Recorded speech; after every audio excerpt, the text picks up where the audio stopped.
Friends from the media, good afternoon. Welcome to today's press conference. Now the floor is open.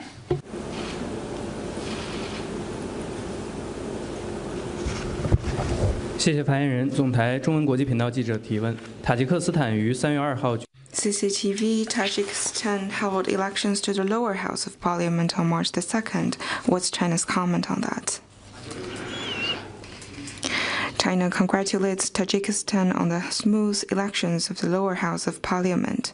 At the invitation of Tajikistan's Central Commission for Elections, China sent a group to observe the elections. China believes that the elections are democratic, open, and transparent, and demonstrate the political openness and inclusiveness of the country. China highly commends that and sincerely wishes the people of Tajikistan greater under the leadership of President Emomali Rahmon.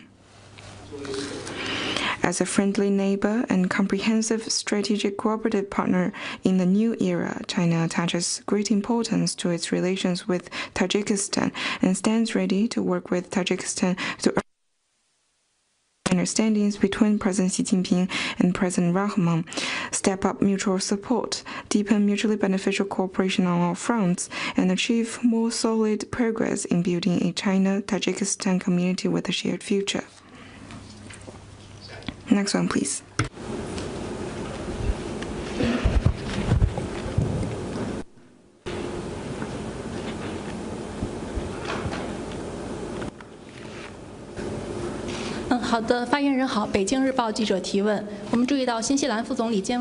Beijing Daily, New Zealand's Deputy Prime Minister and Foreign Minister Peters said after his visit to China last week that the special relationship is in the second decade and the two sides had substantive and constructive dialogues on bilateral cooperation and international and regional issues.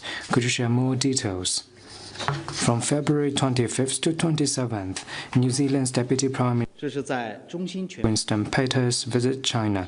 This is an important high-level exchange as the comprehensive strategic partnership enters the second decade.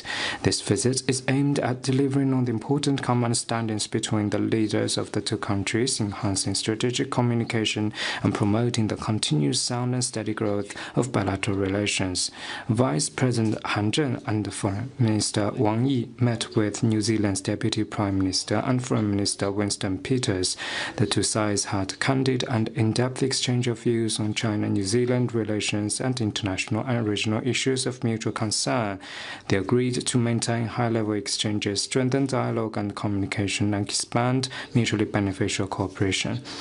Deputy Prime Minister and Foreign Minister Peters reaffirmed New Zealand's commitment to the One China policy and is committed to being an active cooperation partner with China.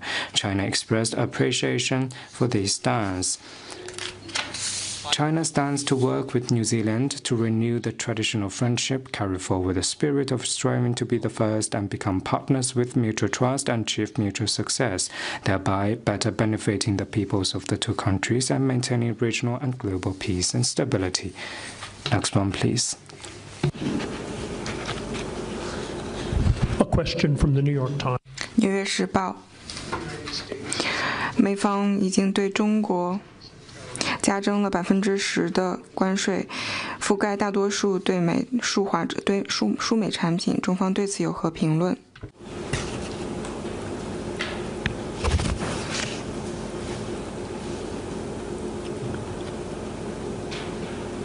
相信你应该也注意到了，中方。 I believe you have taken notice of the statements released by Chinese competent authorities. The U.S. once again hiked tariffs on Chinese imports under the excuse of fentanyl issue, despite China's repeated opposition. It is legitimate and necessary for China to take countermeasures to defend its rights and interests. The root cause of the fentanyl issue lies in the U.S. itself. In a spirit of humanity and our friendship with the American people, we have taken strong steps to help the U.S. with its response to the fentanyl issue. This is obvious to all, and people from various sectors in the U.S. have expressed thanks to China on multiple occasions. Instead of showing appreciation, the U.S. has smeared and shifted blames onto China and pressured and blackmailed China with tariff hikes. They are punishing us for helping them. This cannot solve the U.S. own problem and will deal a heavy blow to the dialogue and cooperation on the counter-narcotics between the two sides. Let me reiterate that the Chinese people have never been swayed by fallacies, deterred by intimidation, or coyed by bullying. Pressuring, coercion, or threat is not the right way to engage with China. Exerting maximum pressure on China is a mistargeted and miscalculated approach. If the U.S. really wants to settle the fentanyl issue, it needs to stand by the principle of equality, mutual respect, and mutual benefit, and engage in consultation with China to address each other's concerns.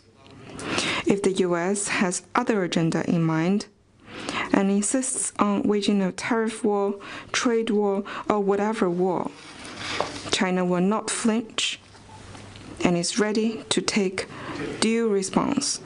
We urge the U.S. to stop being domineering and return to the right track of dialogue and cooperation at an early date. Next one, please.